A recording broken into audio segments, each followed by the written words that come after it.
Hello and welcome to the Booket List.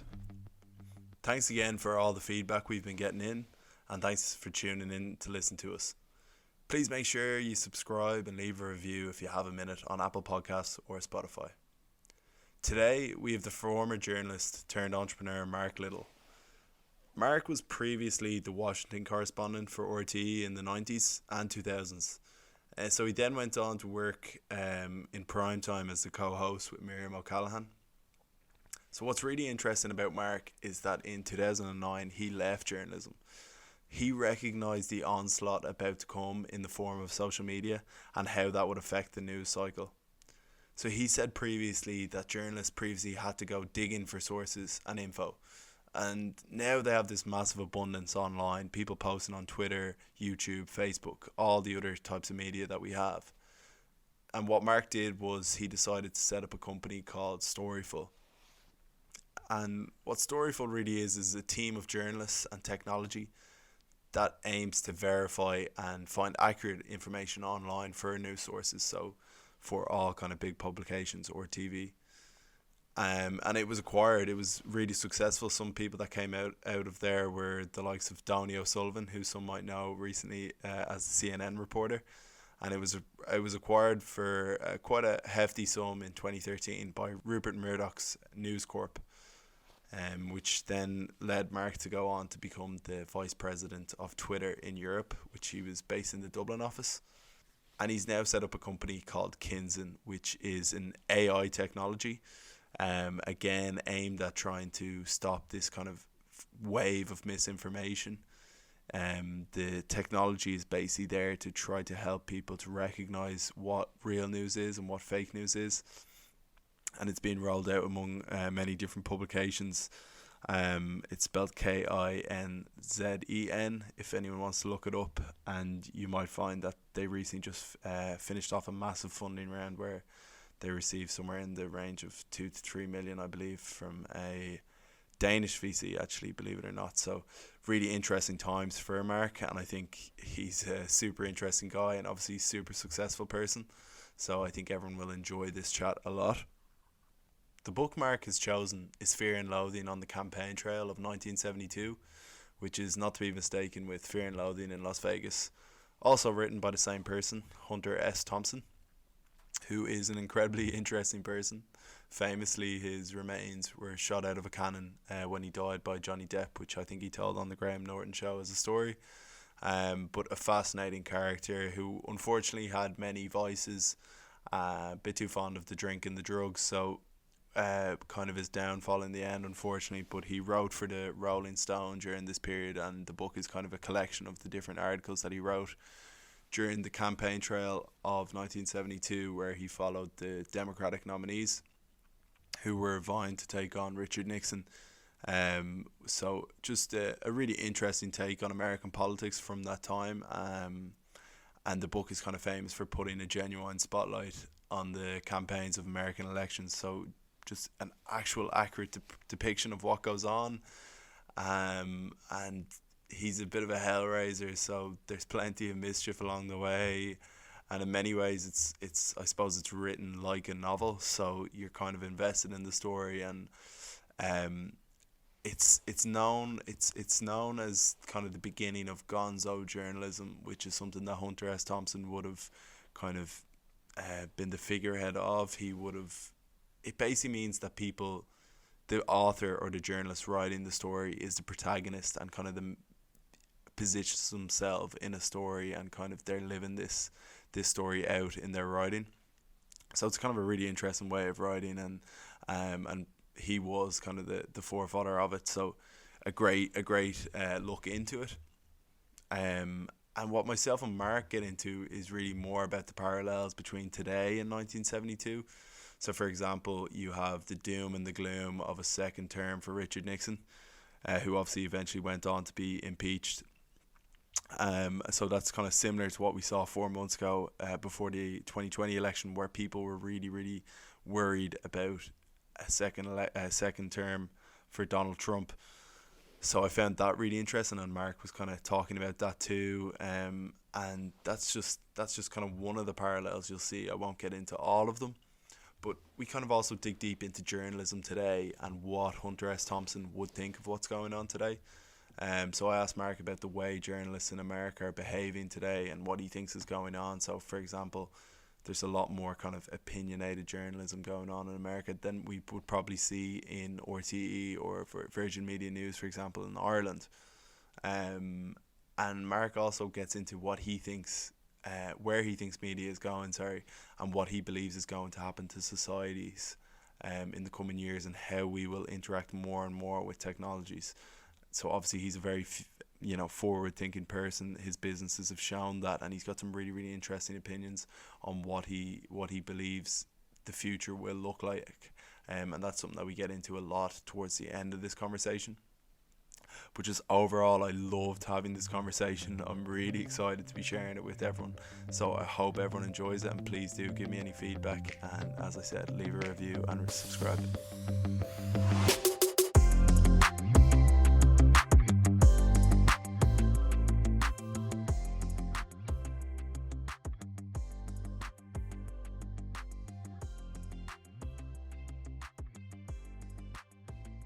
Mark, welcome to the podcast. Thanks very much for coming on.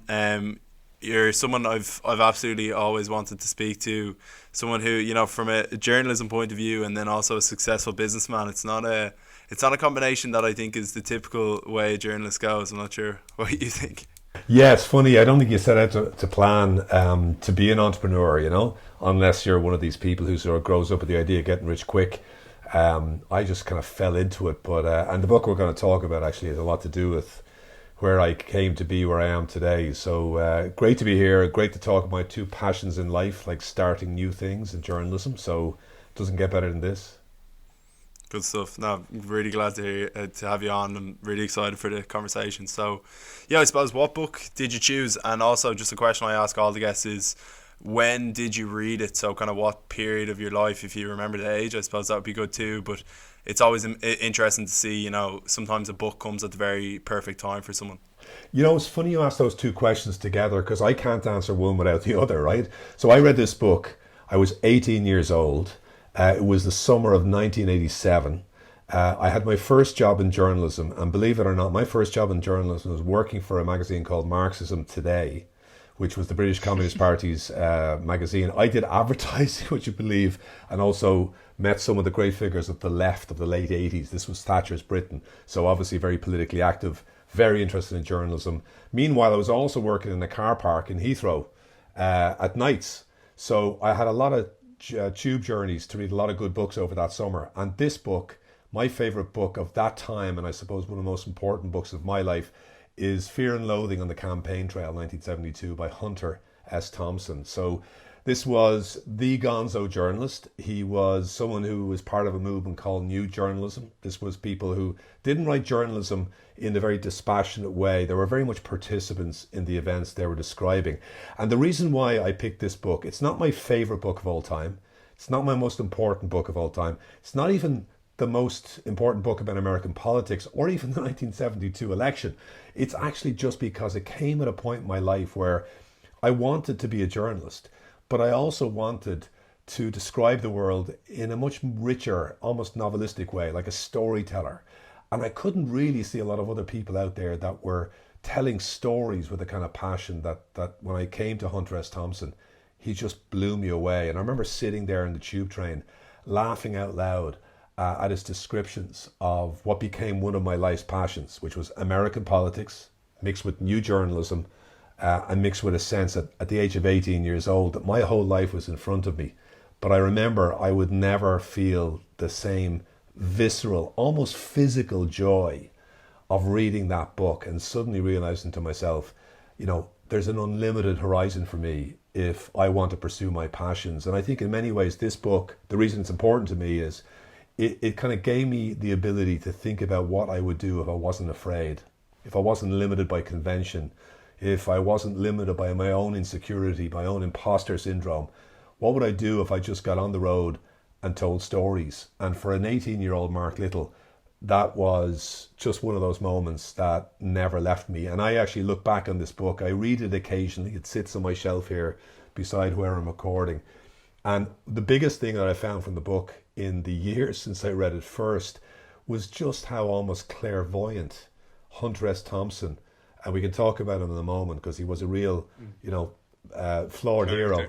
But what he had right about American politics back in 1972, what would happen later with Donald Trump, what would happen later with the failure of American journalism, my God, it was like he was looking into the future, even as he was, wreaking havoc on the campaign trail with all the other conventional journalists who covered what was a very significant election for Richard Nixon. So it is, as you say, you asked that question, where was I when I read it? Well, this is a great book for me because of when I read it, where I read it, and what point in my life it came at.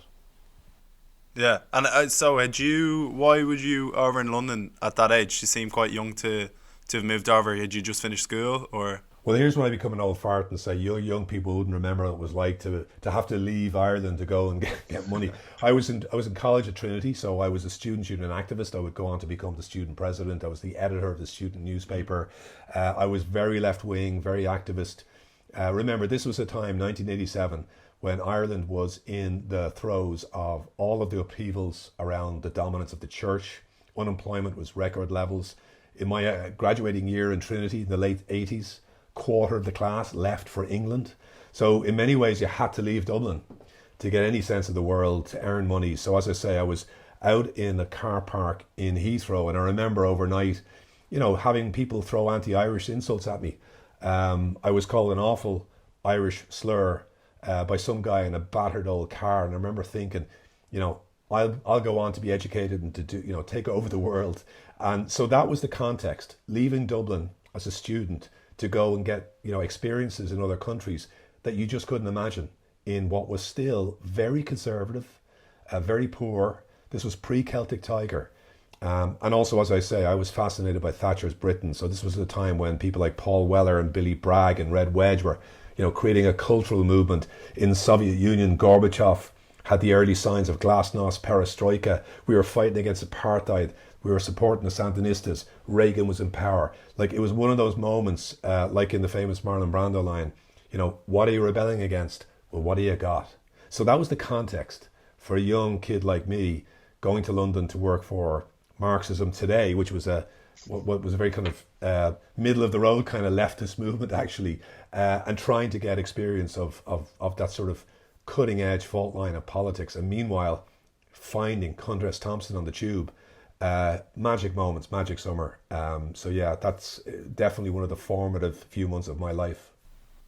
Yeah, it's interesting the way you described the 80s there, because I suppose at the minute, as someone like a young person in my 20s, that this decade seems so crazy, but the way you're describing the 80s there, it seems as though a lot of the generations kind of have the similar experience that's at a certain age where they think the world is kind of collapsing, or something's going wrong, or either something's going really right. And what I was struck with this book was the kind of, as you mentioned there, the similarities from what Hunter S. Thompson was writing about back then to what there is now. So, like, for example, the doom that if Nixon had got re-elected, which he did, seemed to be so overwhelming, which I think is very similar to what we experienced last October, or well, for the whole last 4 years really, with Donald Trump. Yeah, and it's funny because this book, if you take it as an American political book, the beginning of the Trump era actually began in about 1968, right? So the 1960s had been the civil rights movement. John F. Kennedy had been flower power, had been this liberation of young people. In Europe, it was Paris 68. It was the rebellions against conservatism. So the 60s were this great anti-establishment rebellion by young people that produced so much of what we still think of as the landmark culture of our time. But secretly, in places like Orange County, California, in some of the places that used to be very left-wing and Democrat, the beginnings of what we think of as the Trump movement were beginning. This was this silent majority of conservative people who were horrified by people with long hair. They were horrified with the protests against the Vietnam War. And what was building up in the 60s was what became Nixon. That was a backlash against the rebellion.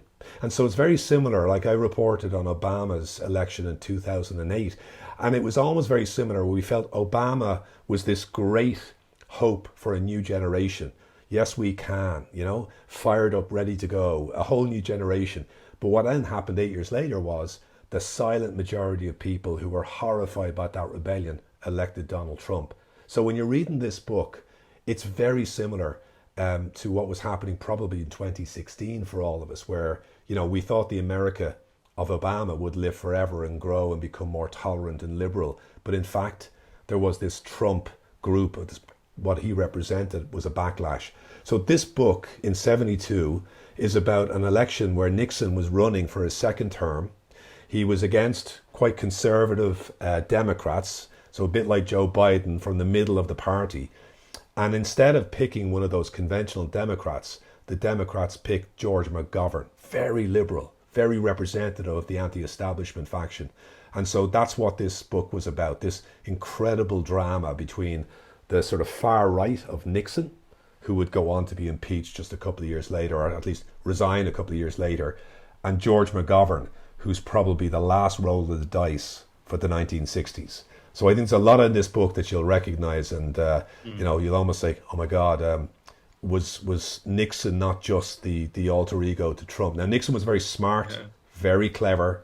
He had spent a long, long time building up to this election, but there's a lot of echoes in the people voting for Nixon that would go on then to vote for Trump in 2016. Yeah, and it's probably, McGovern could be made maybe similarities to Bernie Sanders in a way, if Bernie had got the 2016 vote. I'm not sure what you think of that, but yeah, no, it's just so interesting. And I suppose it seems as though the Democrats didn't learn anything in that 40-year period from when, like, Hunter S. Thompson was writing about to what happened in 2016 and what happened in 2020, constantly going for kind of that, wanting to go for that middle lane candidate. But, you know, in this instance, they didn't. But why do you think Hunter S. Thompson had a real kind of love for McGovern? He did, and he had an absolute visceral hatred for Richard Nixon, the only thing they ever bonded on. They had a car ride together, believe it or not, which is in the book, in 1968, where they talked about football, because Hunter S. Thompson started out as a sports writer and Nixon was an absolute fanatical football fan. But that was about the height of it. After that, you know, Hunter S. Thompson regards Nixon as Satan. Now, he gets very close to the George McGovern campaign, and almost too close. But the difference with Thompson, and that's what's great about this book and the school of journalism that he represents, was he didn't believe in this idea of being totally dispassionate, right? One side and the other side. And this is part of the problem why Trump was so powerful, was that there was an establishment in American journalism that was supporting essentially the way politics was always done, right? So American politics is, don't do anything that looks like a gaffe, even if it means being honest. Stick to the middle of the road, or else you get run over on the margins. And there's almost like this pact between the journalists who covered presidential campaigns, and I would go on to cover them myself personally when I was the Washington correspondent for RTE. There's almost a bond between the politician and the journalist. And what they want to do most of all is keep everything stable, right? The journalists don't want any surprises. So they always are sort of currying favour with the officials, for the politicians, looking for stories. And nobody wants to upset the apple cart. They all have an interest in essentially selling a different story every day that's kind of approved by what they used to call the boys on the bus. This was the reporters covering the campaign, in agreement with the kind of officials and advisors for the candidates.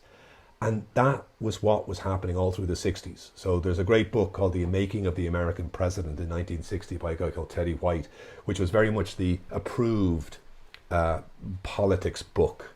And Thompson and a guy called Timothy Krause, who wrote a book called The Boys on the Bus in 73 about the same campaign, they threw that out and they said, this is a fraud, right? The way that we cover politics is like the way we cover a horse race. Nobody has any emotional attachment here. Nobody's telling the truth, and we're just going to talk about politics because we care about it. We're going to take sides.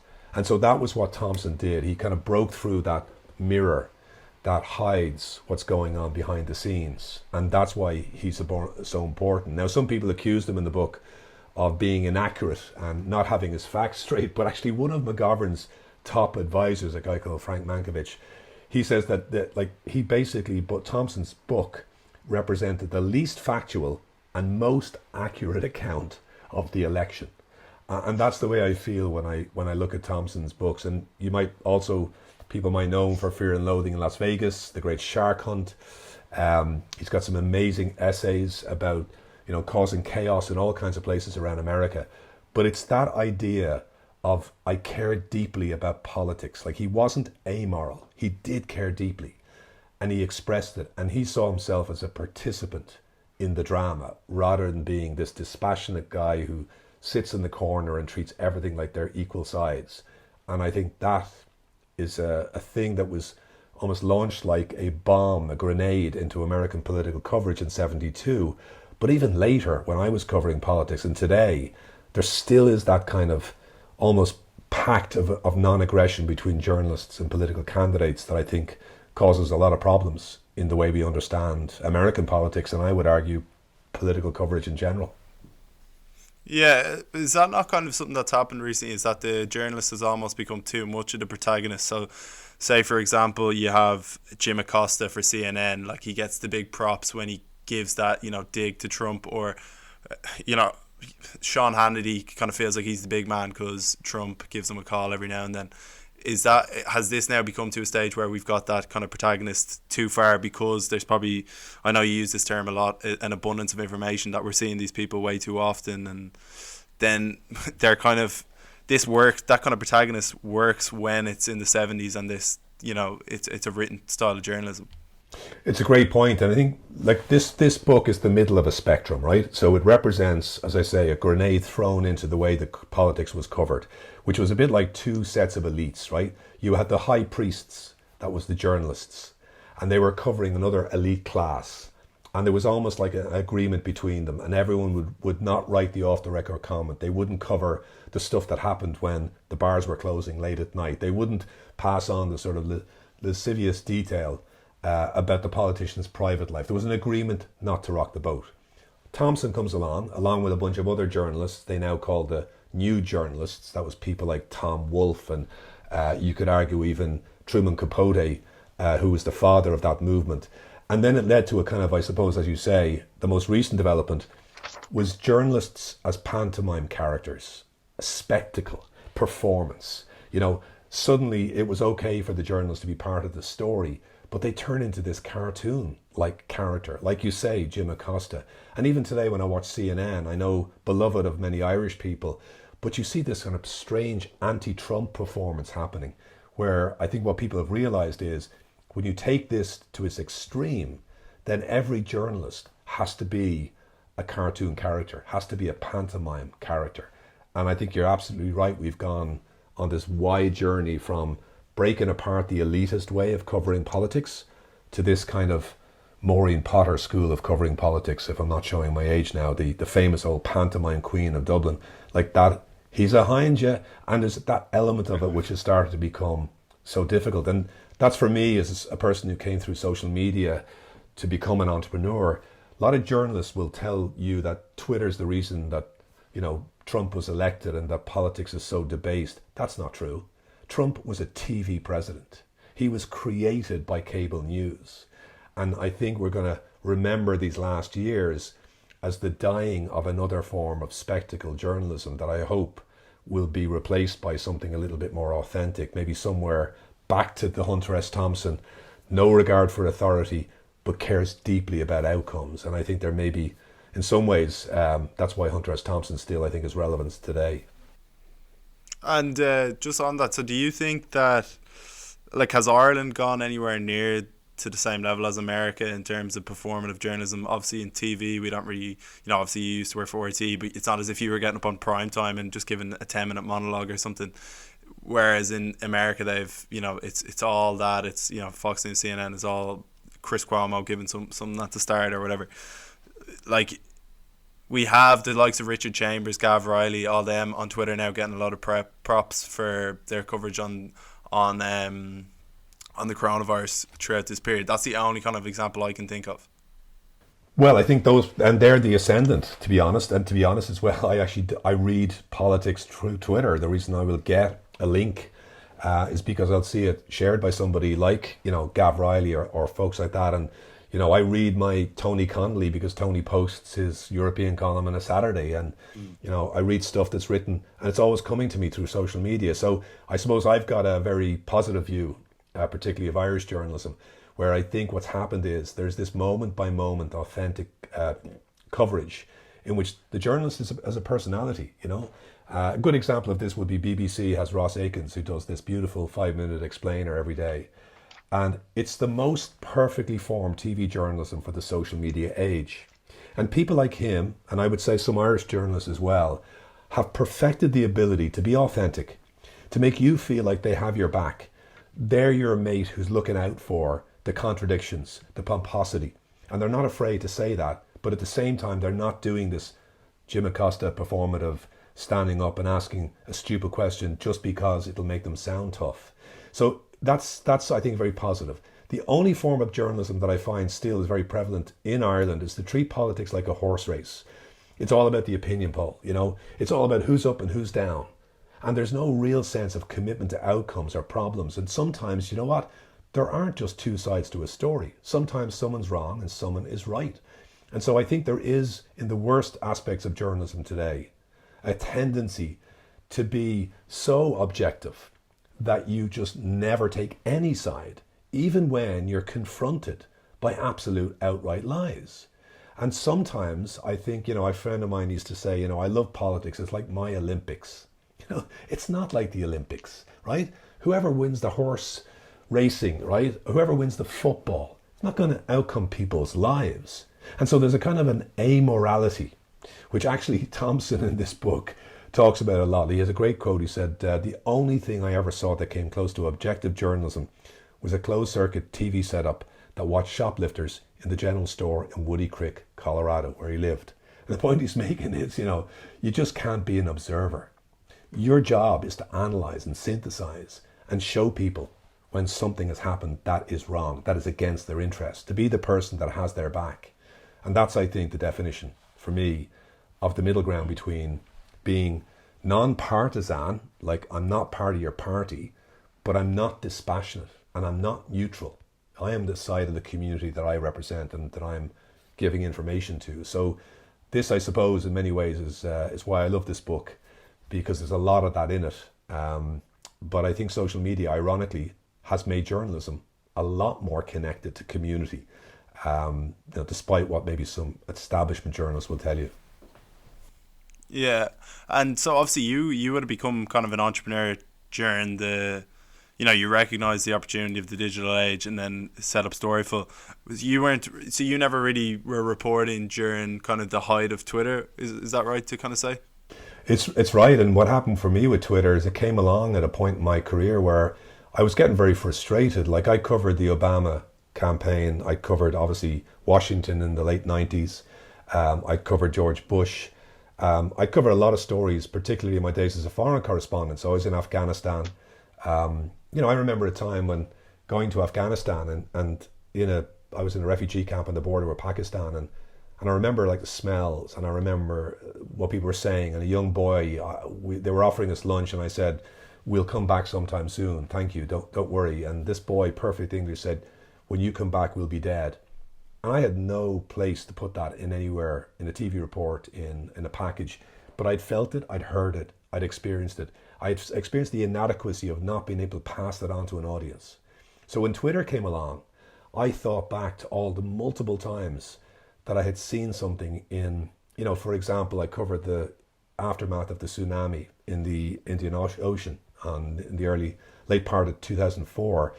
And there were so many things I experienced, I'd seen, that I wish I'd been able to report, but I couldn't fit them into a TV package, 6 minutes.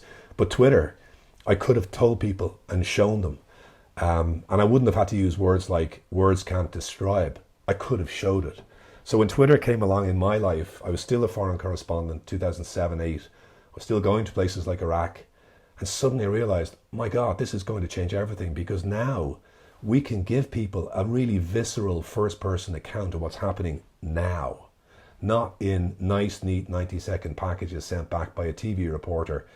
I could actually see it from the first-hand witnesses. So that's really, for me, when that happened, it was a revelation, it was a liberation, and I realized that I was going to be a better journalist because of it. So, for example, I was on prime time. I was the TV host, and you couldn't talk to your audience because we were in the studio and you were at home and you sat passively and didn't say anything. You might complain to your neighbor, your husband, your wife, your whatever.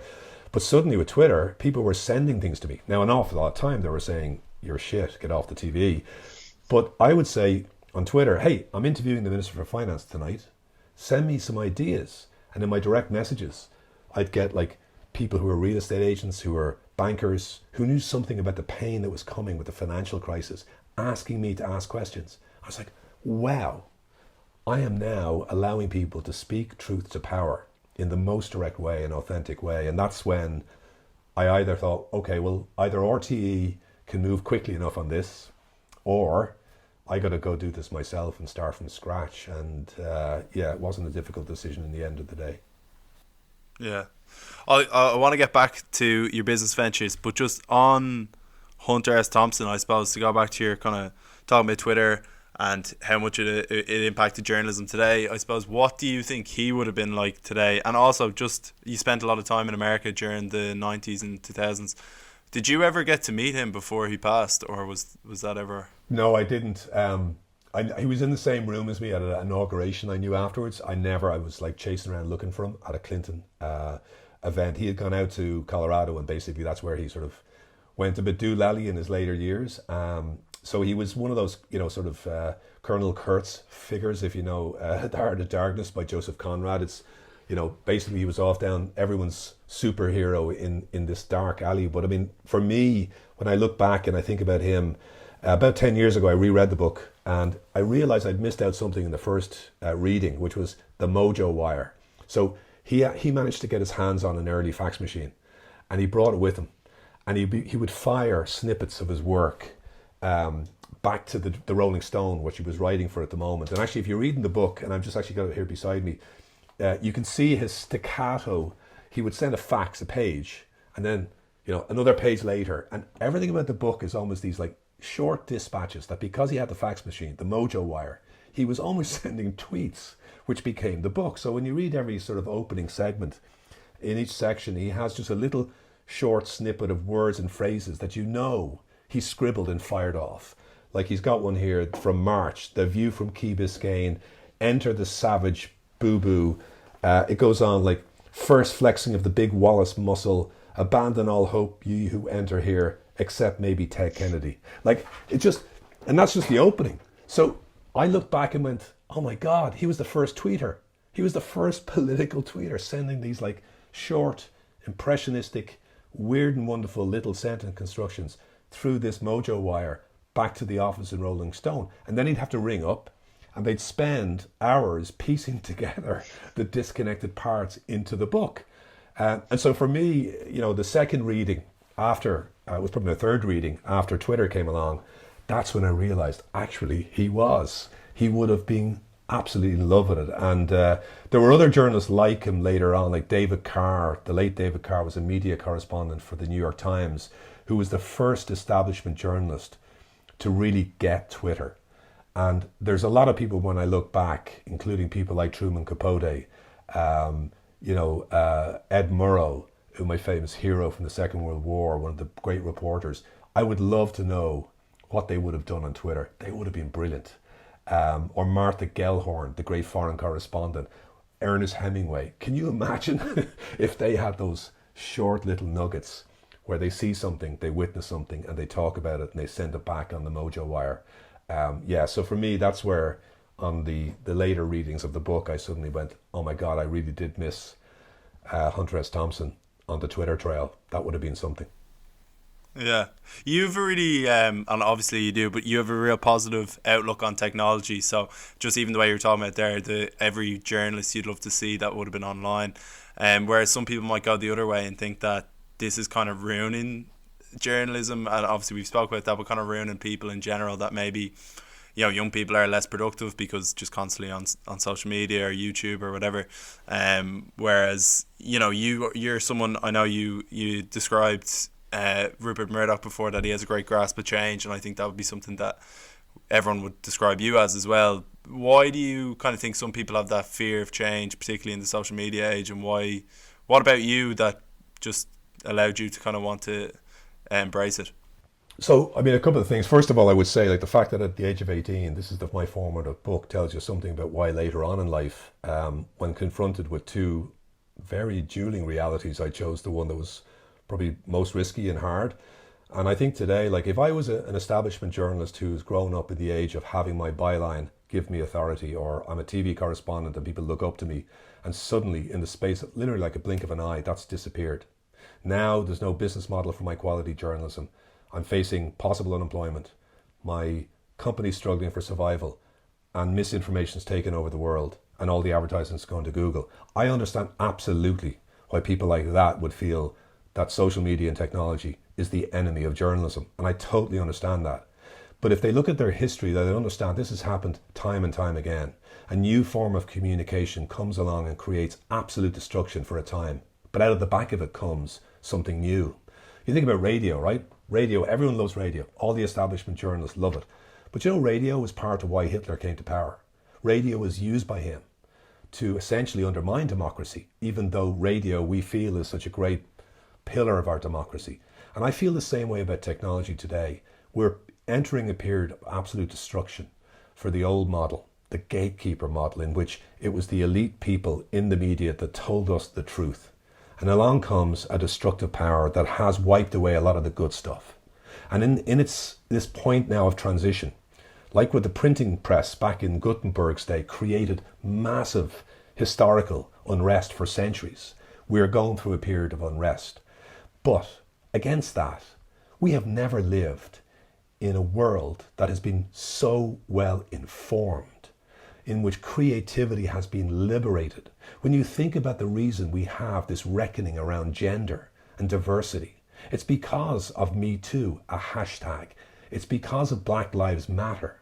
And this new media is giving my kids, my 15-year-old, is reading Albert Camus at the moment because she heard about it on TikTok. Now, she's a smart girl. Not everybody's reading Albert Camus. But her journey through podcasting and live video and short form, and she has access to resources for herself and her growth right now that I would have killed for at the age of 15. And so we are entering an era of liberation for so much of the things that before this were suppressed because very few people could get access to the world's information.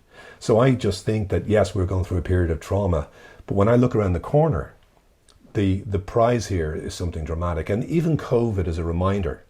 Like, if you thought about this 10 years ago, if we'd all been locked down, the world would have come to a halt. We wouldn't be having this conversation.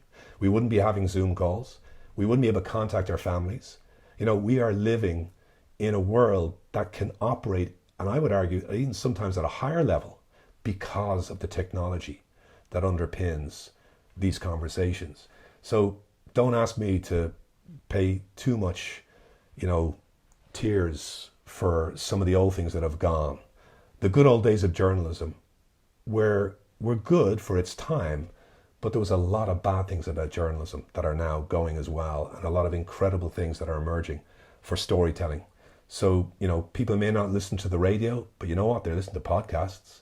They may not watch television, but they kill for those 3-4 minute explainers that they see on TikTok or on YouTube. So it just has been, I think, the most incredible 10 years. And I hope what we're going to start to see now is some of those really destructive tendencies in disinformation, in hate speech, starting to get a grip on that and employ, a lot of new business methods, but also a lot of new protocols and rules, and bring a lot of the offline laws online as well. So once that happens, I think we're entering into a hugely liberating period of storytelling. Yeah. No, I think you're definitely right. And just on the kind of campaign trail, you obviously covered the ones you mentioned there, but it's such a long process, the whole American campaign. Obviously, I know in the UK and Ireland we have fixed limits of how long these things can actually go on for. And Hunter S. Thompson is kind of well known for use of alcohol and drugs, etc. Name whatever. But what I was wondering last night when I was thinking about this is the journalists today are, always on the TV, always going, coming and going. Is the kind of alcohol and maybe Adderall use now, kind of those study drugs, a major problem in the kind of in the profession that you ever noticed? Not so much. I mean, to be honest, when I look back at the time, if Hunter S. Thompson was the standard, the period of political journalism that I was involved in was pretty humdrum. He has a great line where he said, if I'd written all the truth I know for the past 10 years, about 600 people, including me, would be rotting in prison cells from Rio to Seattle today, right? So if you ever read his stuff, like there's a great essay he writes about the Kentucky Derby. I think it's in The Great Shark Hunt. And just, the hallucinogenic drugs he was taking and what he sees when he goes to this horse race, I mean, it's just stunning. So by the time I got to political reporting, it was less so. Having said all that, by comparison to today, I mean, we wouldn't leave that bar in that sort of, Holiday Inn in Nashua, New Hampshire, until we had drunk every last beer in the fridge. I remember being sent off to what we call a hostile environment course, where you're sent off so special forces can treat you really badly and tell you how to survive a war zone. And, we'd be sitting up late at night with these former SAS soldiers talking about their deep, dark secrets. And by the time you wake up the next morning, you've forgotten everything because you've been drunk for the entire exchange. And so there was that sense of bonding. As a war correspondent, or my limited version of that, we'd all end up going in whatever place it would be, Tyre, South Lebanon. We'd all go to the place where we could get beer. Go to Beirut, you'd be at the bar, and there was Robert Fisk in the corner. And there was that sense of camaraderie, for foreign correspondents particularly, and political correspondence, that was actually in some ways very healthy, particularly in a war zone where you spend all day scared shitless, and then you're back and you're with people like you. But also at the same time, it was quite unhealthy because it meant that you were kind of recycling the same stories. More than once, I've heard myself quoted back by somebody who I was talking to the previous night, and sometimes heard myself repeating a story I'd heard at the bar. So that's kind of what Hunter S. Thompson, even at his most drug-addled, hallucinogenic moments, was kind of exploding that sort of clubby culture that still lived on when I was doing my political coverage or my foreign correspondency. And that's really a factor of, there was a small number of people who were doing this business. They all happened to be similarly well-educated, probably look alike, have the same backgrounds. And you know what? They're all really interesting. This is the thing we don't talk about. I mean, when you are on that bus, or I got a chance to go on Air Force One, or I was able to go to many of the rallies for all the big candidates of that period of time I covered America, you meet remarkable people.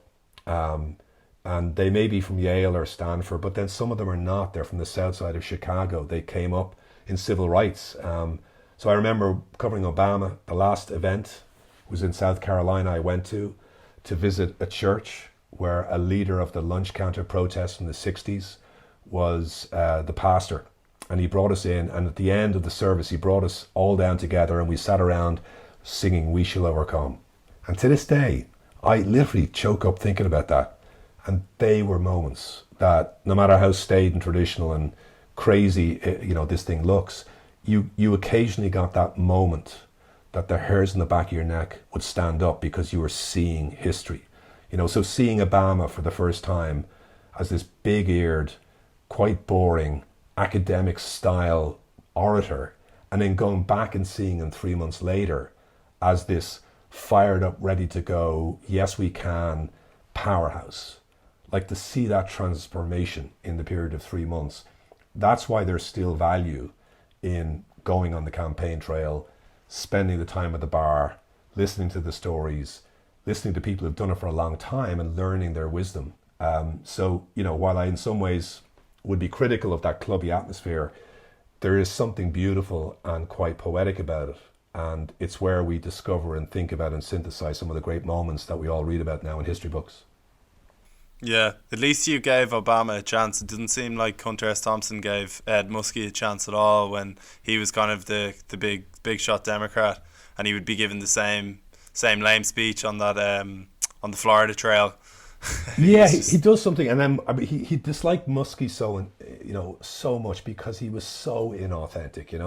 And I think that's one thing I remember on the campaign trail. Like, you go see a politician. Like I remember seeing, John McCain, and I would follow John McCain when he was running for the Republican nomination, and we turned up, and I'd see his speech 6 times, and he'd always have the same line. If you ever seen a comedian, right? If you ever see the same comedian over a period of 2 months, it's the same set. It's just like politicians. And he has this great line. He said, like, these politicians in Washington are spending money like a drunken sailor. And he said, and I've known a few drunken sailors, and that's unfair to drunken sailors, right? So this was the joke. And he would say it as if he just thought about it. And then I would go 200 yards up the road, and he'd see the same thing and the same thing and the same thing. So there's an inauthenticity about this. But it's a bit like sort of comedians. Muskie, you see occasionally people like this, like John Edwards in the modern era, who ran against Obama and Hillary Clinton in 2008. He was musky. He was just somebody that was kind of rolled up and put together by consultants and then kind of fell apart, under the scrutiny of the campaign trail. And the one thing I would say for American politics is people in these places like Iowa and New Hampshire, they're smart. And they're experienced because they have seen every presidential candidate going back to the 50s. So I used to go to this place called Indianola, which was a small diner called Krause's Diner. And the mayor brought me in one day and I said, how do these people make their choice? And he said, well, you know what? They've seen everybody in this diner since the early 60s. And all they want to know is, are they like me but smarter? And I thought that was a brilliant way of putting it. Everybody in Iowa takes it seriously. And it's like having picking 10,000 citizens to represent us. So in many ways, I came away with a great respect for Middle America because of those experiences. That's really interesting. And what do you think makes a likable politician then in general? Because I suppose in Ireland, that's something that we probably have a lot of those robotic people in power at the minute that people can't really get behind, and as you said, they might seem smarter, but are they like ourselves? I think that's where we're missing that kind of commonality between, particularly I'd say the working class in Ireland can't relate too much. Yeah, over the years and all the things I've done, from being a startup to being a correspondent and entrepreneur, there's one thing I come back to. So there's some theories around why people trust each other, and there's a theory that is around this thing called benevolence. If someone has your back, right? You know the way in your group of friends, one friend knows movies, one knows sport, one knows, food. You don't ask the person who knows about the movies about food recommendations because they're not going to tell you what you need. So you automatically will gravitate toward people who know something more than you, and they have your back. They may turn to you and say, you know what, you don't like rom-coms, but stick with this thing. It'll be really good at the end. Now they're putting their neck out because they have your back, and they're making a recommendation that if it turns out not to be true, you'll come back to them tomorrow and go, what were you doing recommending that? And this is how trust is built up. We want to trust people who are like us but smarter, and most of all, we want to trust, and we will only trust people who we feel have our back. And that's where, the famous gotcha questions like what's the price of a pint of milk, or a pan of bread, they're the questions that are asked to show sometimes how out of touch these politicians are. So, they can come up with an incredibly well-crafted policy statement, but do they understand what it's like to have to walk into the Aldi on a Saturday morning and not have enough money to go and pay for everything I have in my basket of goods? Do you know what that feels like? Not what it costs. So these are, I think, some of the things that we've learned over the years about politicians. You can fake sincerity, and nothing truly spontaneous is ever not planned. Gay Byrne used to tell us that when I was growing up in RTE. Nothing. Everything has to be planned. But you can also, at the same time, carry off a feeling of, I care about the outcome. I care about you. And I think that's why I see certain politicians who come across sometimes as being very wooden, but still have a deep connection because you feel like they're solid. They will know your pain and what you're going through. So this is something I've watched over the years with media and journalism. Media and politics. It's the same thing as, have they got my back? Is the real question that everyone's asking. Yeah, and just so you would have been the SU president, so student union president in Trinity, and then you were part of the Young Labour party at the time, and obviously you said you wrote for the Marxist magazine. So I've got Noel Rock, who's a former Fine Gael TD coming on. He's going to be speaking about Race of a Lifetime from the 2008 Obama election.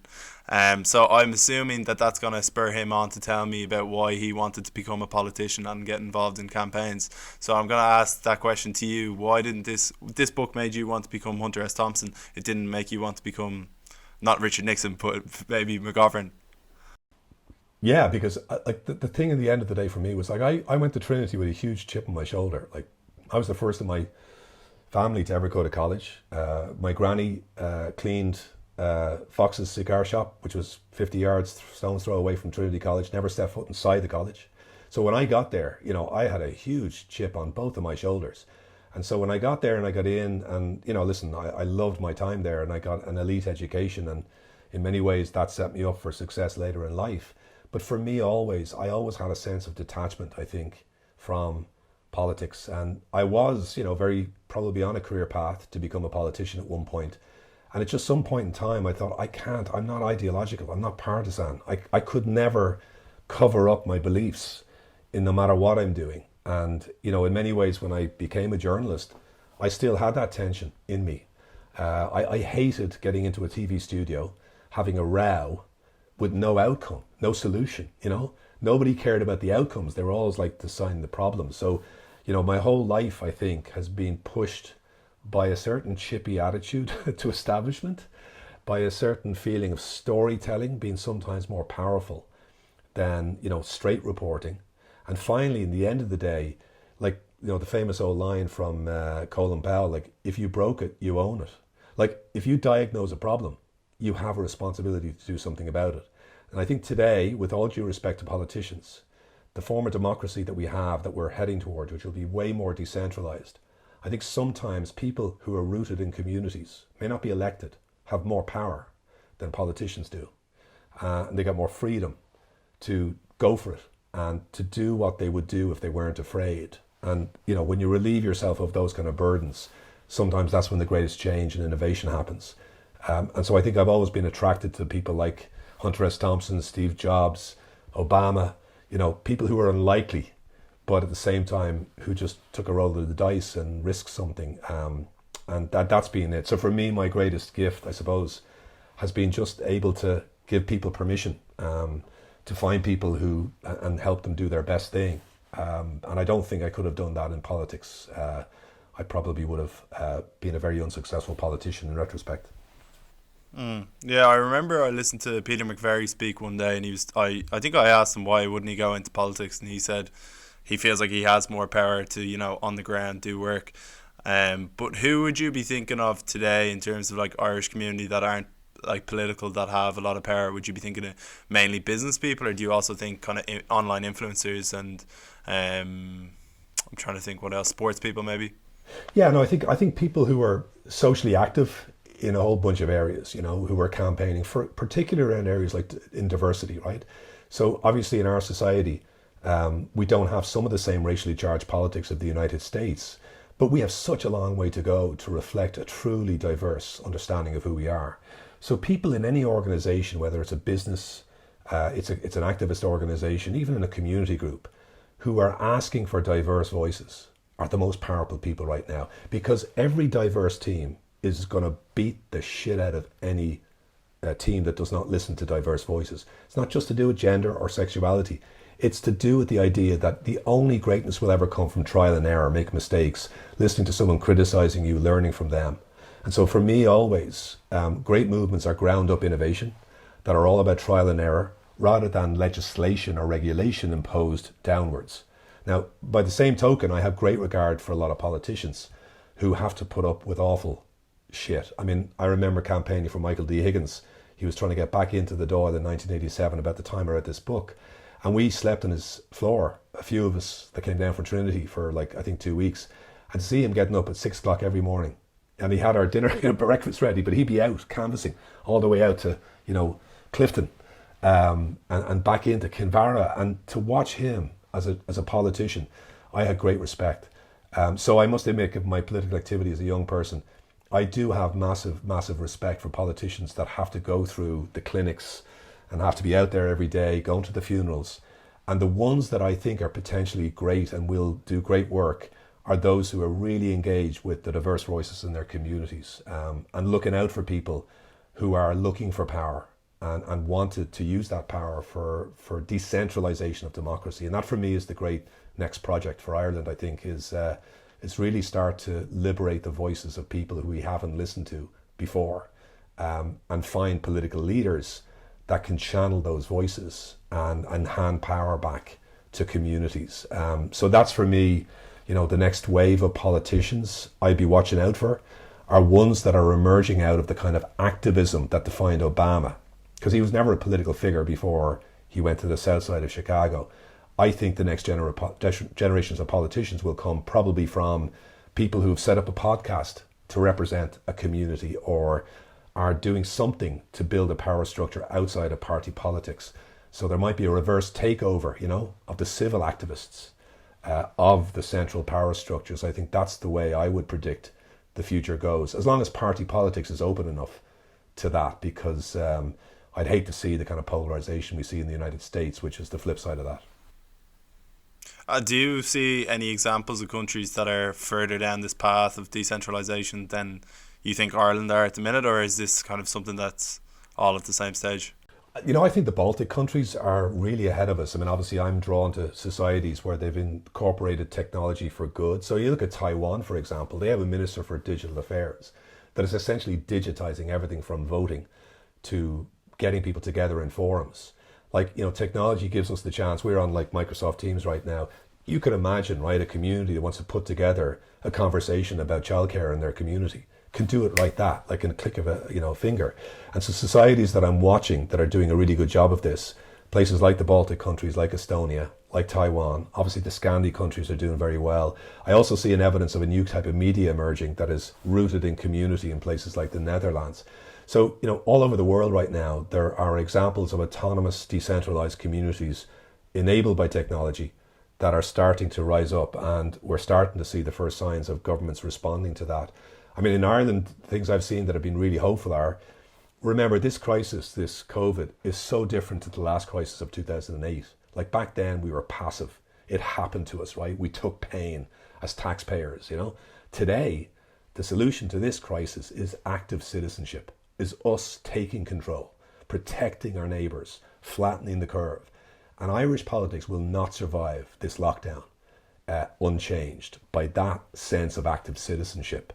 So, I see when I see things like, taking the advantage of the lull in traffic to put in cycle lanes or pedestrianised streets, they for me are the seeds or the buds of some new form of active citizenship that will be enabled by technology, but I hope will be embraced by central government. And I think civil service is a very different type of animal today than it was, when I was growing up. Yeah. No, that's really interesting. And do you think that would be called, whatever this is going to become, do you think people will still consider this new kind of digital society a democracy, or do you think that there's going to have to be kind of new forms of constitutions even set up that we really do account for what's going on, all these different things that are going on, the reach that people have? Yeah, I mean, I think one of the things I think citizens' assemblies will become a staple part of our democracy. And if you think about it, the very definition of demos, going back to a sort of a really ancient ideal of the concept of citizen councils. So if you think about this, we've had a very centralized society in Ireland. Every power was vested in either the medical establishment, the church, the banks, and Leinster House. And then in space of one living generation, and thinking back to the time we're talking about, the late 80s with my book here, the change that has happened to go from that centralization with maybe a couple of hundred people in the country calling every shot. If you were a citizen, the only way you could get a service was by pestering your TD in the clinic, to today, where technology can allow us to gather as citizens in assemblies, whether the subject is, as I say, the local footpath that hasn't been fixed, or the childcare for your area, or coming together as a community that has been marginalised and seeking some form of accommodation with the state. I think the state's matured, and I think technology has allowed us to all have power that we didn't have before. If you look at your iPhone, the powers that are in your iPhone, right, to control your sleep, your diet, your exercise, your access to information, your access to your TD, your access to all this power, your access to your bank account. I mean, think about it. In the palm of your hand, you have more power than any Irish citizen in the history of this state. Now, if you think about your expectation, if you're 19 or 20, of your democracy, knowing you have that power, that's got to be something revolutionary, particularly after COVID, when in the blink of an eye, we changed the education system and the healthcare system overnight. The things that they were telling us could never change, literally changed overnight. Homeschooling, primary care by the phone. So our expectations, because of technology, and I think this last year, are going to be totally changed. And I certainly think that's going to be for the better. And it will make democracy more democratic, in truth. And I just hope that the political establishment and the civil structure of our society is strong enough to embrace that change, that diversity, and start reflecting it back on people to make them trust it. Because I think the source of the greatest threat to democracy right now are people who feel excluded, marginalised, overwhelmed by change, fearing change. And those people can't be ignored, even if they don't agree with what we believe in. There are people out there who are a bit like Nixon supporters back in '68, are waiting for a chance to come back and snap back at these forces of change. Yeah, and what you're doing with Kinzen now, which is your new company the last few years, is kind of trying to stop misinformation. And I would love to, if you could explain that a bit more, but also just on that, did COVID come at the worst time in terms of misinformation? Did this, worldwide pandemic where we need everyone to understand it, is this just the worst time? Yeah, it is. I mean, I think there's a great comparison between the misinformation virus and the actual COVID virus, right? They're both very similar in the sense that a small group of people incubated this disinformation virus. And let's be clear what I mean by that is I'm not talking about people saying crazy things on the internet. That will happen. It always has happened. But I'm talking about people organized campaigns of deception, trying to get us to do bad things for our democracy. That's really what I mean by disinformation. So, for example, people saying, don't take the vaccine will not cure you, don't wear masks, come out and protest against the stolen election, there's a secret cabal hiding in the Washington. People like that, they're organizing campaigns of disinformation that essentially are producing bad outcomes for society, and they're essentially infecting mainstream conversations through online forums like 4chan and Telegram, which are then affecting the wider group of people who are online. So the task that myself and Kinzen and people like me, we are trying to disrupt those campaigns of disruption without suppressing free speech. So we want to be very precise when we see something developing on Telegram that we know is going to infect conversations on Facebook or Twitter or Spotify or any of those platforms. We want to make sure that we're just going after the information that we know is organized deception. So conspiracy thinking, outright lies about the vaccines. What COVID has done has shown us the scale of the problem. So it's not just the big platforms. Wherever you gather in the conversation online, whether it's a comment section below your favorite influencer on Instagram or when you buy a t-shirt on Amazon, there's always someone in there that's trying to deceive you with a political intent or a commercial intent. And so that's what we're up against. And I think COVID in many ways has shown us that there's this other virus that is very, very similar.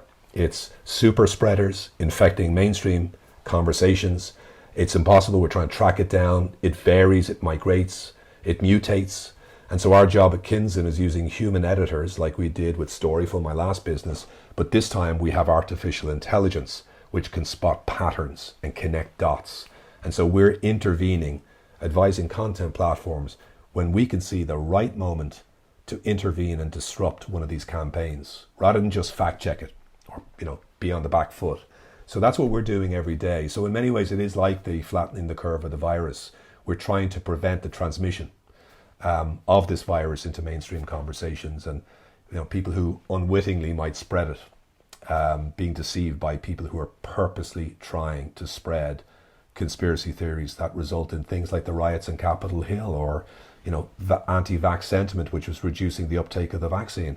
I mean, our kids' futures depend on what the World Health Organization now calls the spread of this infodemic. So it is very much an emergency response. I hope over time this problem will sort of dissipate and go away as we get better at fighting it. But at that stage, we'll still have to protect, I think, people in every conversation they're having online from this kind of disinformation. It will just change shape. So just the way you're talking about the people that are purposefully doing this, and I'm conscious of time, please say if you need to jet off or whatever, but do you think that this is a coordinated potentially from other countries, or do you think this is individuals who don't have much to do and then they set it up with their friends or whatever? Or do you, where I don't want to get into conspiracy thinking, but do you think, obviously Russia gets portrayed as the 2016 election that they had so much influence on. Do you think it's at that level of highest levels of governments? Listen, it's multiple sections of people, right? So it is some governments. We know that in 80 countries, according to latest research, have used some form of organized disinformation to spread stories that benefit them, and in some cases, obviously, are against other countries. So it's being used as almost a form of diplomatic war by Twitter, by Facebook. So we know that's happening. There are some commercial factors. We know there's a lot of corporate groups who are using PR firms to spread disinformation, obviously to further their own reputations. We know some, for example, mining companies have been caught trying to promote anti-climate change activism online. And then we know there's also people that are just feeling dispossessed and rebelling against the authorities, against the elites. So when you have someone like a Trump supporter who seems rational, making decisions based on rational thought, suddenly goes down a rabbit hole where everybody around them in a Facebook group is believing these crazy theories that suddenly make sense, And that's how conspiracy theories have trapped people. They fall through a trapdoor, they're radicalized, and everything about the world is defined by that conspiracy thinking. So it's a bunch of different groups. What they all essentially share is they're all trying to find ways to weaponize this new technology. So the new technology, when we first saw it, when I got involved in it, it was democratic. It was about liberating the Arab Spring and about these movements. And these anti-democratic forces, who've always been with us, are now just using these trapdoors in technology to pull people through, to radicalize them, and to create the kind of movement we saw in the United States, or fueling, for example, anti-vax theory. And we've seen in previous vaccination programs that one simple report in a piece of media reflecting conspiracy theory can lead to actual drops in the number of people taking vaccines. It happened with the HPV virus back in 2013-14. So these are significant real world impacts that are organized by small groups who are in some form just against the political trend for political reasons, economic reasons, but most importantly because they need a conspiracy theory to make a crazy world make sense to them. And that's the attractiveness that people don't talk about a lot of some of these conspiracy theories. So you've mentioned before in a few interviews about user obsession for some of the great companies, that they're obsessed with the user and trying to make them as engaged and involved in their platforms. So from that sense that we get into this conspiracy thinking from being, consumed by a rabbit hole of information, does that user obsession by the likes of Twitter, Facebook, Instagram, etc., come back to bite us then when we see these people that are so entrenched in a Facebook group and learning such wrong information? I think the dirty secret of the last wave of technology was that they didn't treat us as individuals, right? We were never individuals, we're users, right? And in the end of the day, they don't build features for any one of us. They build features for just the whole crowd, right? So Twitter, Facebook, etc. started out building platforms that were for everybody, right? It was the same platform that everybody used. Now, there was personalized recommendations going on in the background, and they were responsible for the promotion of the kind of wrong kind of information, because they're all motivated to make people feel emotion, because that's what drives advertising, right? So that was the original problem. I think more and more what we're seeing is new approaches to technology that emphasize personal sovereignty. So I'll give you an example, right? When you open that iPhone, you'll see all these little apps and programs that allow you to control parts of your life. And they're giving you the ability to intentionally change the environment that you have online. So we are seeing now the emergence of two schools of thought: big platforms that do everything for you, make all the decisions for you, and don't let you do it, and an emerging bunch of technologists. And I think some people at Twitter, for example, are seeing this movement where they're giving users as individual citizens the right to complain about misinformation individually. So we are seeing a shift. These platforms understanding, like the old generations of kids like me grew up in sugary, breakfast cereals, full fat Coke. We didn't know what was in the food. Today, this new generation is growing up with food that is labeled, that they know what's in it. They have control. They can walk down that organic aisle. They can pick a food that suits them. And so I think truly personalization is going to devolve power to individuals to make decisions about their online life and the way their actual life is organized and made better. So I think we've gone from a technology of rewarding your worst intention to technology that reacts to your best intention, to what you want to be. And that's the shift that we're seeing right now. And I think Twitter's moves in recent weeks are an evidence of that. I hope in the end that what Kinzen's doing, we will be able to give content moderation power to the individual to be able to say, I don't want to hear any more of that crap, or I want a really high level of information, or you know what, I want the occasional binge on Kardashian gossip. But you be able to control it yourself, and that's what I see in the future with technology. And what do you think is going to be the next big platform? Do you think the big players are going to stay, or? I think there's going to be an interplay between a lot of different small platforms. I think we'll see a splintering. I don't think we'll ever see a platform again with the power of Facebook. I think we'll start to see a lot of new social networks organized around niches, around people, profession, places. The one that's sort of impressed me most in recent times is Clubhouse, which is a new audio chat app that's still technically in beta. You can get into it if you know someone who's in there already. And it's a bit like, if you remember the old Web Summit, the great Web Summit that started in Dublin, and LinkedIn, if they had a baby, that was kind of the combination of that, like mixed with, your chat apps. It's amazing because it's actually now creating a whole way for people to start a conversation and invite people in and find each other. So that's the only thing I've seen in the past couple of years that I think potentially could be huge. Otherwise, what I'm seeing is kind of, again, the decentralization, where we're starting to see people setting up small newsletters, making money out of a relationship with like 1,000 people, influencer economy, what's called the passion economy, right? So you're going to find people on your local, there's a platform called Nextdoor in the United States that I think will become very big. We'll organize our own communities on these platforms for our town. And it might be the origami makers of, Sandyford, connecting with the origami makers in wherever. There'll be that level of niche about it. So I think we'll all essentially navigate through the different parts of our identity and find different places to express ourselves. So, Monday morning you're in our origami. I don't know where the origami example came from, but, in sort of Tuesday afternoons, I'm a professional coming home and I want to hear something about my work. 8 o'clock, what's the next Netflix recommendation? It's Saturday afternoon, my favorite sport.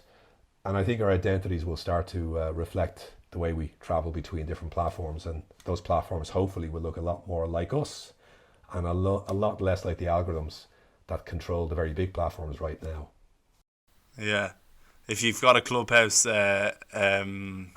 invite there, do send it on. But as well, just on the Facebook groups, I'm from Drumcondra, and there's a famous Drumcondra social page where it's just kind of middle-aged women giving out about dogs pooing outside their house or stupid things like that. But no, this chat has been absolutely amazing, and I'm conscious of your time, so I don't want to take you for too long, but it's been just such an interesting conversation. We probably went off on the book a bit, but I think just to get your opinions on journalism today, the state of politics, so I was just so interested, and I'm so glad you came on. And I hope you've enjoyed speaking to me and my co-creator Eoghan. Thank you for having me, Evan, and thank you. It's great, and as I can talk about this for Ireland, obviously, because I've lived it all. But it's really great to have a chance to chat to you, and thank you for your patience as I wandered through my life and my learnings. But great to be here, and thanks for having me. No, it's really interesting, and hopefully we might meet again sometime again. Definitely, absolutely. Thanks for having me.